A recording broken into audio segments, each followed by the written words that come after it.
ظاہر ہے ہمیں بھی پتہ ہے کہ منع کرتا ہے، مگر آگے یہ اس میں اپنا نقطہ یہ بیان کرتے ہیں کہ مگر آج معیشت سود کے بغیر نہیں چل سکتی. یعنی اسلام اس دور کے لیے 1500 سال پہلے کے لیے ٹھیک تھا، آج وہ آؤٹ فیشن ہو چکا ہے، آؤٹ آف ڈیٹ ہو چکا ہے. اب آپ ان جملوں پر غور کیجئے کہ انہوں نے اپنی خباثت کا ثبوت کیسے دیا. پھر اوپر سے کیا، جب یہ سوشل میڈیا پہ خبریں وائرل ہوئیں تو انہوں نے فوری طور پر ایک وضاحت پیش کی. وہ وضاحت یہ تھی کہ یہ کتاب بائی مسٹیک اس میں چیزیں آ گئی تھیں، تو بہت پہلے کی بات ہے، ہم نے اس کا ایکشن بھی لے لیا، ہم نے کتابیں مارکیٹ سے اٹھوا دی، اب یہ کتابیں فروخت بھی نہیں ہو رہی، اور بلکہ یہاں تک کسی جگہ میں نے پڑھا کہ انہوں نے کہا کہ اس کا لکھنے والا مصنف بھی 5 سال پہلے مر چکا ہے، اب ہماری ذمہ داری کوئی نہیں ہے. اچھا، اکثر لوگوں نے یقین کر لیا اس بات پہ. تو ہمارے ایک دوست ہیں، ان کے آگے ایک دوست، انہوں نے اس کا تحقیق کرتے ہوئے آگے جانے کا ارادہ کیا. وہ اس شاپ پر گئے اور اسی ریٹ میں جس دن انہوں نے تردید کی، انہوں نے اسی ریٹ پہ وہاں سے وہی کتاب خریدی، اس کی باقاعدہ رسید لی، اور وہ رسید آپ تک بھی پہنچ چکی ہے، مجھ تک بھی پہنچ چکی ہے. اور اگر آپ لوگ مناسب سمجھیں تو آپ لوگ اپنے کیمرے کی سکرین پر وہ رسید بھی دکھا سکتے ہیں کہ جس دن یہ صاحب تردید کر رہے ہیں اس دن بھی وہاں سے وہ کتاب بیچی جا رہی ہے. یعنی چول لنگڑا تھا. ہاں، اب یہ گائیڈز دیکھیں ہزاروں کی تعداد میں، بعض اوقات لاکھوں کی تعداد میں چھپتی ہے. پاکستان کا بچہ انہیں پڑھتا ہے. ہر وہ آدمی جو فرسٹ ایئر میں جا رہا ہے، ہر دوسرا بچہ تو کم از کم پڑھ رہا ہے نا اسے. کتنے بچے ہیں، کس طریقے سے ہم لوگوں کی ذہن سازی کر رہے ہیں، کس طریقے سے بیرونی ایجنڈے کو اپنے چند ٹکوں کی خاطر، چند روپوں کی خاطر ہماری نوجوان نسل کے اندر انڈیل رہے ہیں. اب جتنی مرضی معافی مانگے کہ پروف ریڈنگ نہیں تھی. آپ مجھے خود بتائیں عدیل صاحب، آپ مجھے بتائیں کیا یہ پروف ریڈنگ کی غلطی تھی؟ پروف ریڈنگ کی غلطی ہوتی ہے ٹائپنگ مسٹیک، کوئی گرامیٹیکل مسٹیک ہو گئی. یہ پروف ریڈنگ کی غلطی کیسے ہو سکتی ہے؟ یہ تو پورے کا پورا خب سے بات ہے نا. یہ تو میں سمجھتا ہوں کہ اس وقت گورنمنٹ کو چاہیے، تمام اسلامی این جی اوز کو، اسلامی اداروں کو، اسلامی مدارس کو چاہیے کہ باقاعدہ اس کے اوپر کیس کریں، اسے سو کریں، اسے ایسا ایک مثال عبرت کی ایسی مثال بنا دیں کہ دوبارہ کوئی بھی پبلشر ایسی حرکت کرنے سے پہلے 1000 دفعہ سوچے. بالکل ٹھیک. مخدوم صاحب، ڈاکٹر صاحب کی بات کو آگے لے کے چلیں گے. آج تک تو ویسے کسی کو مثال نہیں بنایا گیا، تو آگے ہم امید کر سکتے ہیں کہ شاید کوئی بن جائے. لیکن تعلیمی نصاب کے اندر اس طرح کی غلطیاں یا انٹینشنلی اس طرح کی حرکتیں آپ کس نظر سے اسے دیکھتے ہیں؟ دیکھیں، خالد بک ڈیپو ایک بڑا معتبر نام ہے علمی حلقے میں، کتب فروش حلقے میں، اور خاص کر جو ان کی گائیڈز ہیں وہ ہم سب بھی پڑھ کے. میں ایڈ کر دوں ساتھ، کتب فروش سے یاد آیا، اب ساتھ دین فروش بھی لگایا کریں. جی، دین فروش، علم فروش بھی لگا دیتے ہیں ہم ساتھ. کتب فروش، دین فروش، اب زیادہ کر دیں. ہاں جی. لیکن ایک معتبر نام ہے، ہم سب نے ان کی گائیڈز پڑھ کے پاس ہوئے. وہ پائلٹ A1 بھی شاید انہی کی ہوا کرتی تھی، اس لیے آپ تعلیم میں کمزور رہے ہو اب تک. گائیڈز نہیں پڑھنی چاہیے.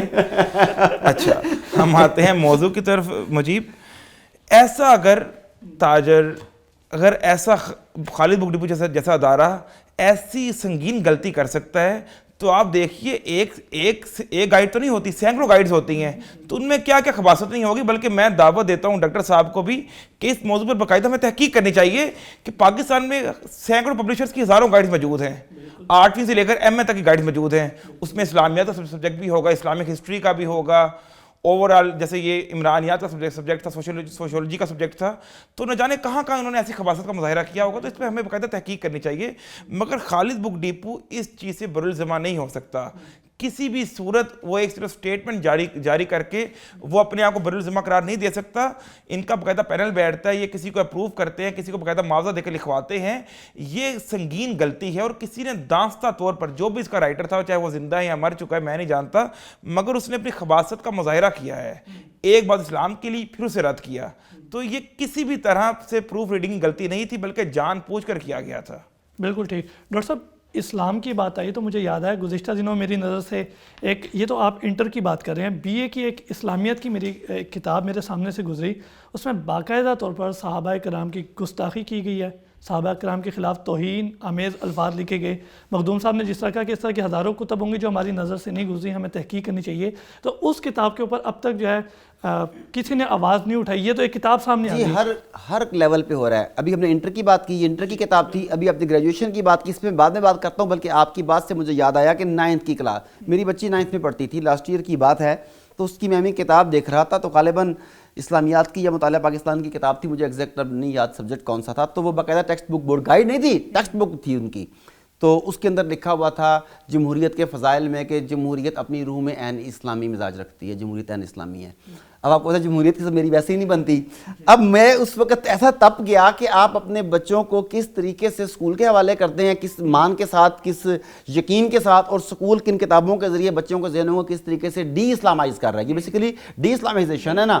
تو جیسے بچہ سمجھدار ہونے لگتا ہے 8ویں 9ویں 10ویں کلاس، وہاں پہ یہ چیز شروع ہو گیا کہ آپ کو جمہوریت نظام باطل کی پوجا کرنا سکھایا گیا. آپ آگے آئے 11th میں آپ کو بتایا گیا کہ اسلام جو ہے وہ ترقی پذیر ملک ہے، ابھی تو ترقی نہیں کر سکا، وہ آزادی نسبت پر پابندی عائد کرتا ہے، معاشی ترقی میں رکاوٹ ڈالتا ہے، عورت مرد کو ترقی کرنے سے روکتا ہے. اب وہ پچھلی بات جو تھی اس پہ پختہ ضرب ایک اور لگائی گئی کہ اگر آپ نے ترقی کرنی ہے تو آپ کو اسلام کی راہ کو چھوڑ کر جمہوریت کی راہ اپنانی پڑے گی. اس کے بعد اب بچہ کر کے آگے پہنچا بی اے میں. اسے میرے جیسے کچھ لوگوں نے بتایا جنہوں نے مائی ہیروز کی سیریز تیار کی ہوئی ہیں، صحابہ کرام کی سیریز تیار کی ہوئی ہیں، نامور مسلمان حکمرانوں کی سیریز تیار کی ہوئی ہیں.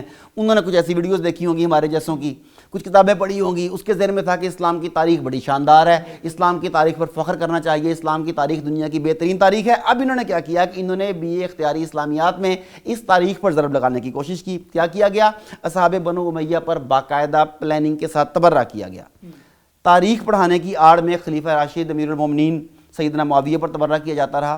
اچھا، کچھ لوگ انہیں خلیفہ راشد کہتے ہیں، کچھ نہیں کہتے، doesn't matter, this is not the debate. آپ انہیں نا خلیفہ کہیں، آپ انہیں امیر معاویہ رسول پاک صلی اللہ علیہ وسلم کے ساتھ ان کی نسبت دیکھیں، ان کی خلافت دیکھیں، ان کی امارت کہتے ہیں تو ان کی امارت دیکھ لیں. آپ اپنی ہستی دیکھیں کہ آپ کی ہستی کیا ہے اور آپ کو ان پر تبرہ کرنے کا حق کس نے دیا. یہ انتہائی بدبخت لوگ ہیں جو تاریخ کی آڑ میں مسلمان بچوں کے ذہن میں زہر انڈیل رہے ہیں.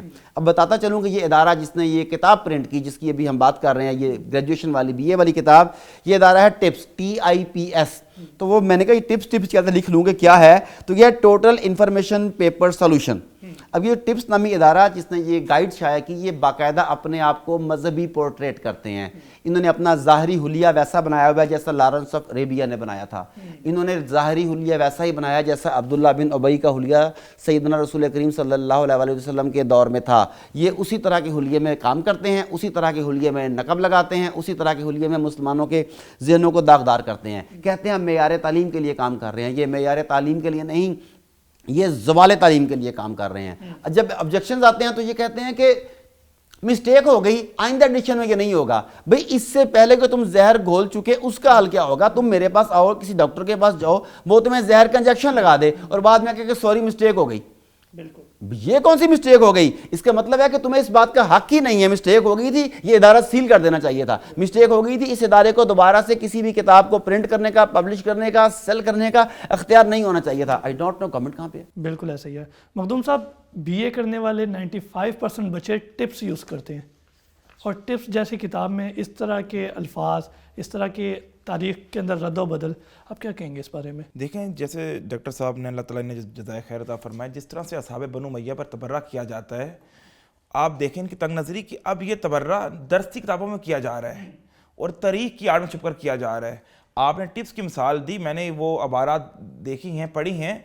دانستہ طور پر سرہی گستاخی کی گئی ہے جس پہ 295A کم سے کم لاگو ہونا چاہیے ان پر، اور انشاءاللہ اس حوالے سے ہم کاوش اپنی کریں گے انشاءاللہ. مگر اس کے ساتھ ساتھ مجھے یاد ہے کہ میری میٹرک میں جو انگلش کی بکس تھیں یا اردو کی بکس تھیں یا انٹر میں، کہیں پہ بھی حضرت معاویہ کا نام آتا تھا نا تو ساتھ رضی اللہ تعالیٰ عنہ نہیں لکھا ہوتا، کہیں بھی نہیں لکھا ہوتا. میں پنجاب ٹیکسٹ بک بورڈ کی بات کر رہا ہوں یہاں پر، خالد بک ڈیپو ٹپس کی بات نہیں کر رہا. پنجاب ٹیکسٹ بک بورڈ اپنی درسی کتب میں، چاہے وہ 12ویں کی ہوں، چاہے وہ 10ویں کی ہوں، چاہے وہ دیگر کتب ہوں، ان میں سیدنا معاویہ کے ساتھ رضی اللہ تعالیٰ عنہ نہیں لگاتا، جبکہ باقی دیگر جو صحابہ کرام ہیں، صحابہ رسول ہیں، ان کے نام کے ساتھ رضی اللہ تعالیٰ عنہ لگایا جاتا ہے. تو اس بات پر ہم پنجاب ٹیکسٹ بک بورڈ کو وان کرتے ہیں کہ تمام صحابہ رسول جو ہیں وہ ہماری آنکھوں کی ٹھنڈک ہے، ہماری آنکھوں کا تارہ ہے، ہمارے ایمان کا حصہ ہے. کسی ایک صحابی رسول کی شان میں بھی گستاخی، ہم چاہے وہ ذرا برابر بھی کیوں نہ ہو، ہم برداشت نہیں کریں گے، اور انشاءاللہ اس حوالے سے ہم لاہ عمل بنائیں گے. اور خاص کر آپ نے جو ٹپس کی بات کی، دیکھیں ایسی داڑھی کا، ایسے علماء کا، ایسے مذہبی ذہنیت رکھنے کا کیا فائدہ جب آپ چند پیسوں کی خاطر کتب فروش بن کے، علم فروش بن کر آپ ایسا مواد بیچ رہے ہو کہ اگر کسی بچے نے پڑھا اور اس کو اتنا نالج نہ ہوا دین کا، اور واقعتاً بچوں کو دین کا نالج آج کل نہیں ہوتا، اسلامی ہسٹری کا انہیں نہیں علم، نہیں معلوم، اور اس نے اگر سیدنا معاویہ کو غلط سمجھا نعوذ باللہ, یا ان کی شخصیت کو غلط جانا, یا ان پر تبرہ کرنا شروع کر دیا, تو اس کا ذمہ دار کون ہوگا؟ بالکل ٹھیک. ڈاکٹر صاحب, ماضی میں بھی نصاب تبدیل ہونے کی کوششیں ہوتی رہی ہیں. ایک ہماری وزیر تعلیم بھی رہی ہیں زبیدہ جلال, بڑی چہتی تھی, مشرف کی بہت چہتی تھی, بالکل بہت لاڈلی تھی. بالکل, انہوں نے بھی اس حوالے سے کوشش کی. لیبرل تو بار بار اس کوشش میں لگے رہتے ہیں کہ کسی طریقے سے اس کو مکمل ہی تبدیل کر دیا جائے. تو آخر انہیں ہمارے نصاب تعلیم سے مسئلہ کیا ہے؟ دیکھیں, آپ کا نصاب تعلیم آپ کو غیرت سکھاتا ہے, وہ آپ کو بغیرتی سکھانا چاہتے ہیں.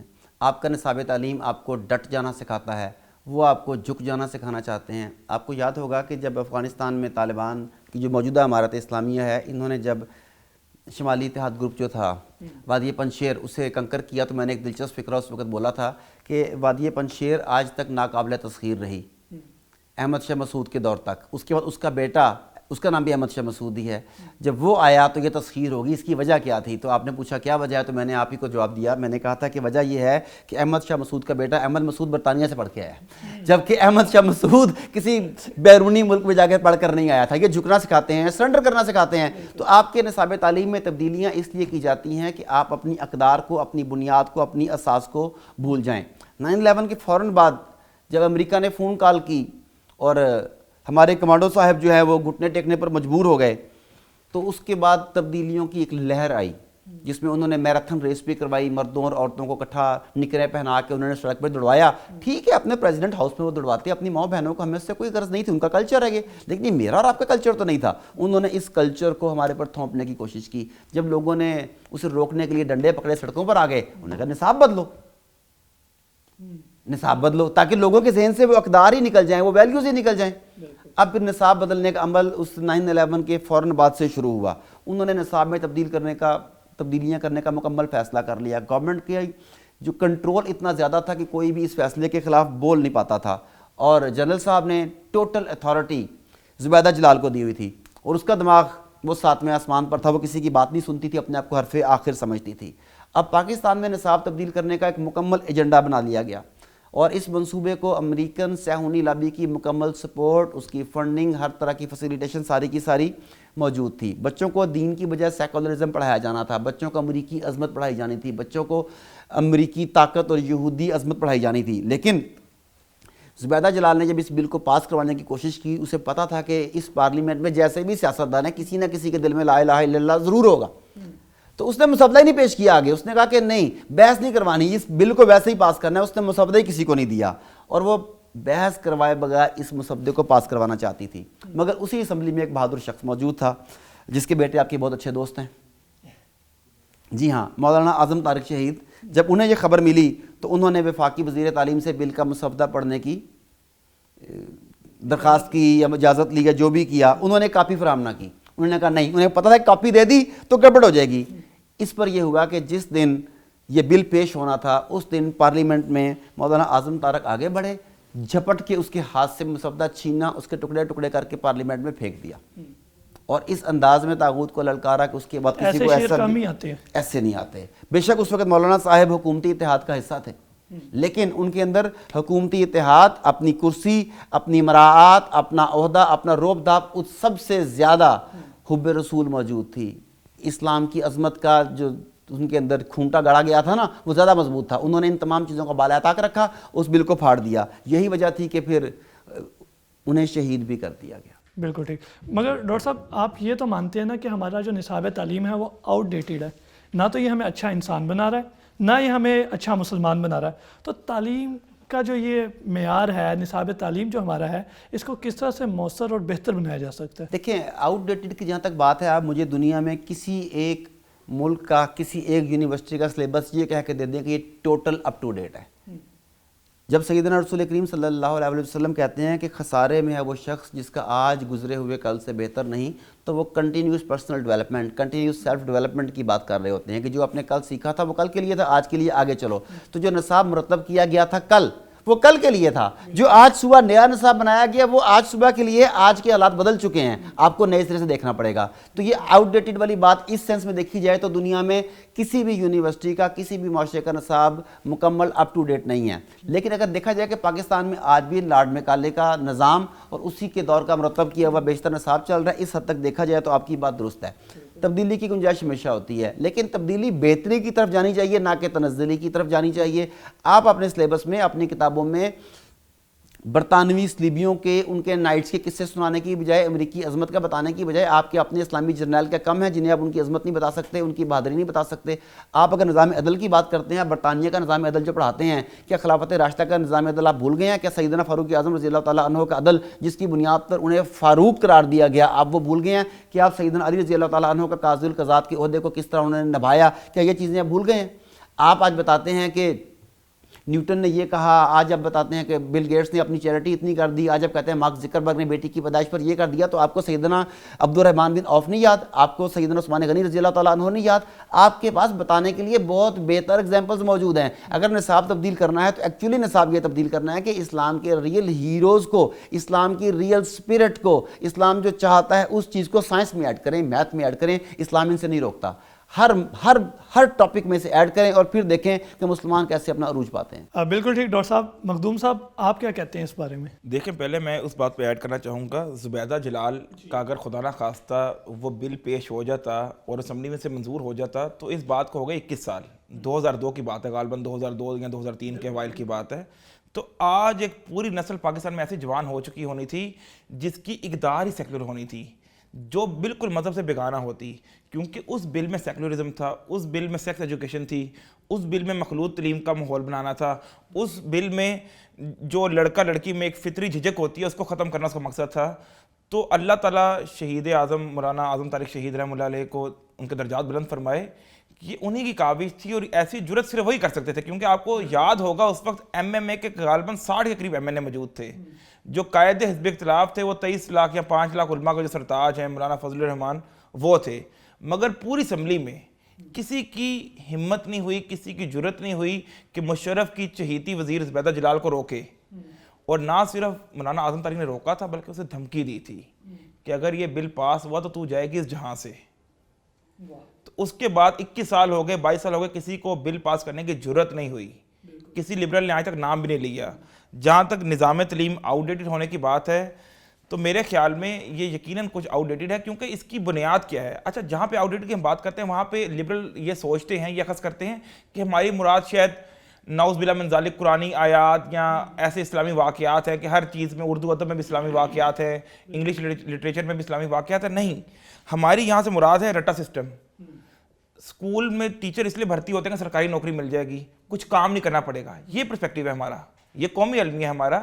پھر ہمارا نظام تعلیم دیکھیں وہ کس حد تک بسیدہ ہو چکا ہے، گوسٹ اسکول ہزاروں ہیں پاکستان میں، ہزاروں اسکولز میں واش روم تک کی سہولت موجود نہیں ہے، تو بچہ واقعتاً ہم صحیح انسان نہیں بنا پا رہے۔ مگر جہاں تک نصاب کی بات ہے، اسلامی نصاب کی بات ہے، وہ منوان ایسے رہنا چاہیے، بلکہ ڈاکٹر صاحب کی بات کو میں سیکنڈ کروں گا، اس میں اضافہ ہونا چاہیے کہ بنسبت یہ کہ ہم یورپی نائٹس اور ٹیمپلرز کی کہانیاں پڑھیں، ہم اپنے اسلامی جرنیلوں کی کہانیاں کیوں نہ پڑھیں؟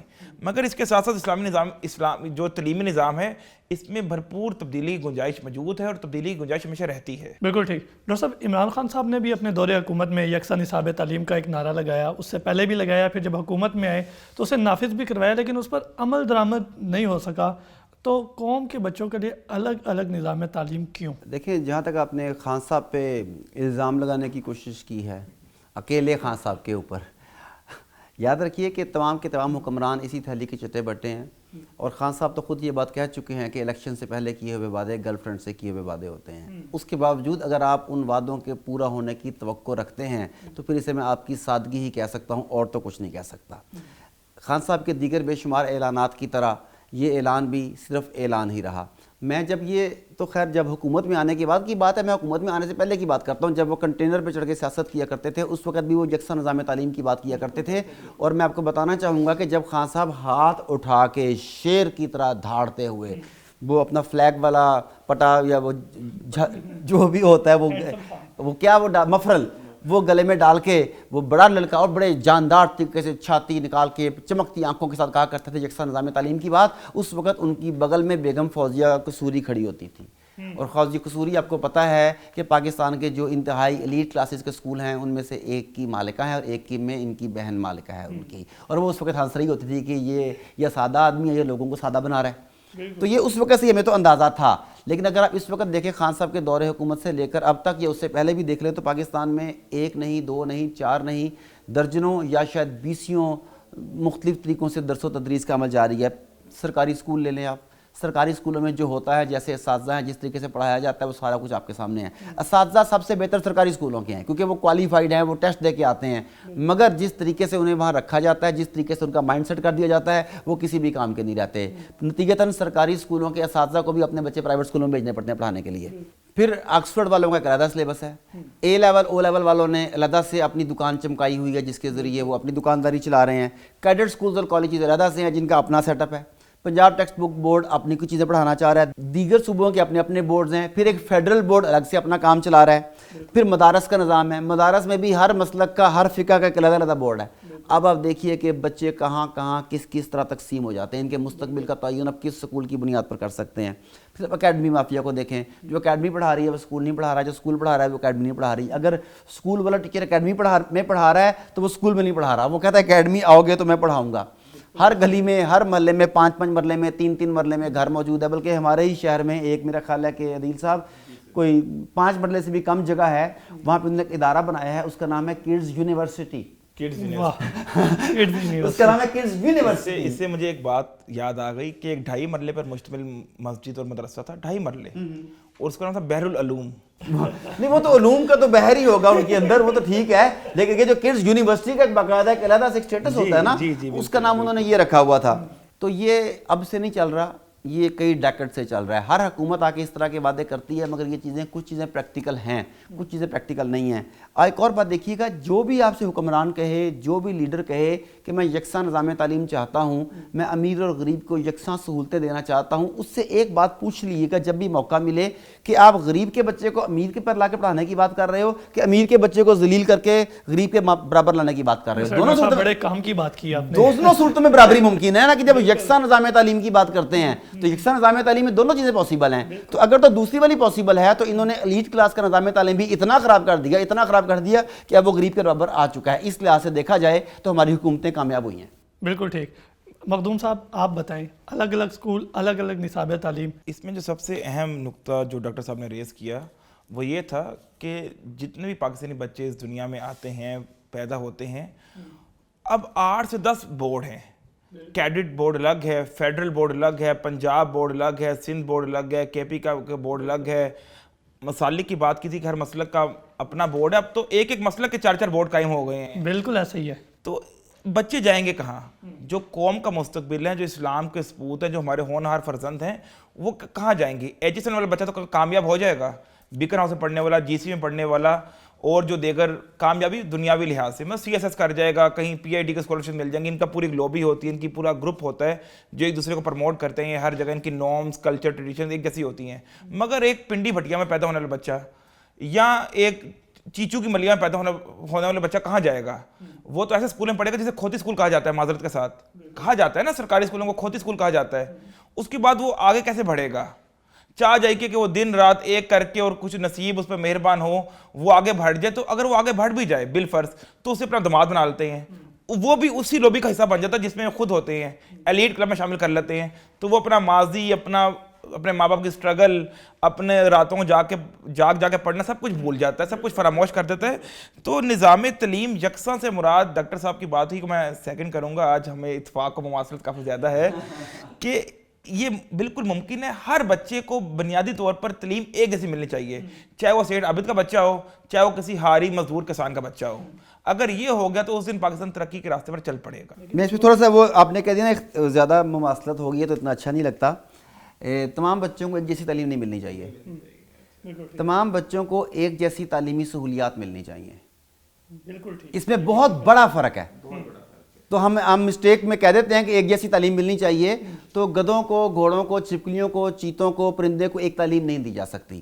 اسی طرح ہمارے اندر بھی مختلف ایبیلٹیز ہیں, یہ دیکھنا ہوگا کہ میرے اندر کون سی ایبیلٹی زیادہ ہے اور اسے کیسے پالش کیا جائے. تو تعلیم تو مختلف ہو سکتی ہے ہم سب کی, مگر تعلیمی سہولیات, تعلیمی اپرچونٹیز وہ ایک جیسی ہونی چاہیے. اس میں ایک ایسا بات بھی ہے نا کہ 8ویں جماعت تک کم سے کم بچوں بیسک چیزیں یہ تھا کہ 7ویں 8ویں تک جب تک بچہ ٹین ایجر ٹین ایج میں نہیں آ جاتا, ایک جیسی تعلیم ملے, اس کے بعد بچے کی جو کیپیبلٹی ہے اسے پرکھ کے اگر وہ عالم دین بننا چاہتے ہیں تو کسی اچھے مدرسے میں داخل کروا دیا جائے. اگر اس کا میتھس یا فزکس کی طرف زیادہ رجحان ہے تو اپنی متعلقہ فیلڈ چن لے, تو کم سے کم 8ویں جماعت تک تمام پاکستان کے بچوں کو یکساں اور مساوی تعلیم ملنی چاہیے. ڈاکٹر صاحب پروگرام کا ٹائم تو ختم ہو چکا ہے, لیکن ایک کویشچن ذہن میں آ رہا تھا, ایک بھی نہیں 2 کویشچن اور شارٹ سے آنسر آپ سے جاننا چاہوں گا. ایک تو یہ کہ جس طرح مخدوم صاحب نے کہا کہ 8ویں کے بعد ان کے مطابق ان کی کلاس میں انہیں بھیجا جائے, ٹھیک ہے, تو کیا ہمارے یہاں کیئر کاؤنسلنگ کا سسٹم موجود ہے؟ مجھے تو آج تک نظر نہیں آیا, پہلی بات. دوسری بات ڈاکٹر صاحب کہ اگر یکساں سہولیات ملنا شروع ہو گئی تو ان لوگوں کی جو جیبیں کیسے بھریں گے پھر؟ جی, جو دوسرا سوال ہے وہ تو ارریلیونٹ ہے, وہ تو ایک آئیڈیل معاشرے کی ہم بات کر رہے ہیں. جب آئیڈیل معاشرہ ہوگا تو اس طرح کے لوگ بھی نہیں ہوں گے, اسے چھوڑ دیں. جو پہلی بات آپ نے کی کیریئر کاؤنسلنگ کے حوالے سے بات کی, آپ کی بات درست ہے کہ کیریئر کاؤنسلنگ پاکستان میں نہیں کی جاتی, اور جو کی جاتی ہے وہاں کیریئر کاؤنسلنگ کے نام پر دھوکہ دیا جاتا ہے. کیریئر کاؤنسلنگ ادھر ویسٹرن ٹائپ کی جو لوگ کروا بھی رہے ہیں ویسٹرن ٹائپ کی کروا رہے ہیں. ایکچولی یہ فوکسڈ آپ کے کلچر کے ساتھ ایفیلیٹ کرنی چاہیے. مثلا میں آپ کو ایگزامپل دیتا ہوں, بڑا اچھا سوال کیا آپ نے. ایک صاحب یہ میں امیجنری ایگزامپل دے رہا ہوں کہ یہ ایک بچہ ہے, اس کی جب کیریئر کاؤنسلنگ کی جاتی ہے, اس کا ایپٹیٹیوڈ ٹیسٹ لیا جاتا ہے, تو پتہ لگتا ہے کہ اس بچے میں ایک بہت اچھا میوزیشین اور ڈانسر بننے کی صلاحیتیں موجود ہیں. وہ ٹرانسجنڈر ڈائریکٹ بھی تو آ گیا نا. اچھا, وہ کہتے ہیں کہ اس بچے میں یہ صلاحیتیں موجود ہیں کہ یہ ناچ گانے میں وہ ٹیسٹ کہتا ہے کہ بڑا عبور حاصل کر سکتا ہے, اور اس کا والد جو ہے وہ ایک امام مسجد ہے. اچھا, اب کیریئر ٹیسٹ بھی ہو گیا, کیریئر کاؤنسلنگ بھی ہو گئی, گھر کی اقدار بھی سامنے آ گئی. اب اگر بچہ اس کیریئر کاؤنسلر کی بات مانے گا تو وہ اپنی خاندانی اقدار کو بائی پاس کرتا ہوا آگے جائے گا. اگر وہ نہیں کرتا تو ساری زندگی وہ باپ کو مورد الزام ٹھہراتا رہے گا کہ آپ نے مجھے آگے نہیں جانے دیا, آپ نے مجھے آگے نہیں جانے دیا. ٹھیک ہے, یہ جو بات ہے نا کہ کیریئر کاؤنسلنگ کی جائے, اس کا ایپٹیٹیوڈ ٹیسٹ لیا جائے, پھر بتایا جائے کہ تمہارے لیے کیا بہتر ہے, یہ شاید دنیا کے کسی بھی ملک میں ممکن نہیں ہے. ہاں, کچھ فیملیز میں ممکن ہے, کچھ ایسے چنیدہ لوگ ہوں گے, ایلیٹ کلاس ہوگی, جن کے وسائل بے تحاشا ہوں گے, وہ یہ کر سکتے ہوں گے. مثال کے طور پہ میرے ایک دوست ہیں, ان کا اسکولز کی چین ہے, تو ان کی بیٹی جو تھی وہ فوٹوگرافر بننا چاہتی تھی. تو انہوں نے مجھے کہا کہ عارف صاحب ہمارا یہ معاملہ ہے سارے کا سارا, مگر یہ بٹی فوٹوگرافر بننا چاہتی ہے, کہتی ہے میں ڈسکوری کے ساتھ کام کروں گی, میں یہ کروں گی, میں وہ کروں گی, فلانا کچھ کروں گی, تو اسے سمجھائیں. اچھا, اس کا شوق ہے, سارا کچھ ہے اس میں, ٹھیک ہے, لیکن اب پاکستان میں فیمیل کے لیے اس فیلڈ میں کام کرنے کا کتنا سکوپ ہے, کتنی فیمیلز اس میں آگے جا سکتی ہیں, کتنی فیمیلز اس وقت ہمارے سامنے ایز اے ایگزامپل موجود ہے جو ڈسکوری کے لیے اس طرح کے بڑے چینلز کے لیے کام کر رہی ہیں, اس میں سکسیس ریشو کیا ہے, یہ سارا کچھ دیکھنا پڑے گا نا اگر اپنے کیریئر بنانا ہے تو. جبکہ وہ یہ کہہ رہا تھا میرے بنے بنائے اتنے سکولز ہیں, اتنی چینز ہے, یہ ایجوکیشن میں کام کرے, اسے بطور شوق اپنا لے, یعنی فوٹوگرافی کرے بطور شوق کرے, چھٹیوں پر جایا کرے, بیرون ملک جایا کرے, وہاں پہ حسین نظاروں کو کیپچر کیا کرے, ڈاکومنٹری بنانی ہے وہ بھی بنائے, مگر اسے اپنا پروفیشن نہ بنائے, اس کا سکوپ نہیں ہے. ادھر ہی نہیں, دنیا کے ہر ملک میں اس طرح کی تمام چیزوں کو دیکھا جاتا ہے. تو کیریئر کاؤنسلنگ کے نام پر پاکستان میں دھوکہ ہوتا ہے. ہم نے پیرنٹس کو یہ بھی بتانا ہے کہ اس دھوکے سے بچ جائیے گا. بالکل ٹھیک, بہت شکریہ ڈاکٹر صاحب, آپ نے اپنا قیمتی وقت دیا. مخدوم صاحب آپ کا بہت شکریہ, آپ نے اپنا قیمتی وقت دیا. ناظرین, یہ تھا آج کا پروگرام جس میں ہم نے نصاب تعلیم کے حوالے سے بات کی اور اس میں بہتری کیسے لائی جا سکتی ہے اس حوالے سے بھی بات کی. آپ اپنے نصاب کو بغور دیکھا کریں, اس کا جائزہ لیا کریں. کہیں بھی کوئی اس طرح کا مواد آپ کے سامنے آئے تو اس پر اپنی آواز ضرور بلند کیا کریں, کیونکہ سوشل میڈیا کا دور ہے اور اب آوازیں دبتی نہیں. اپنے میزبان مجیب الرحمان اور ڈیئر ٹو ٹاک کی پوری ٹیم کو اجازت دیجیے. اللہ نگہبان.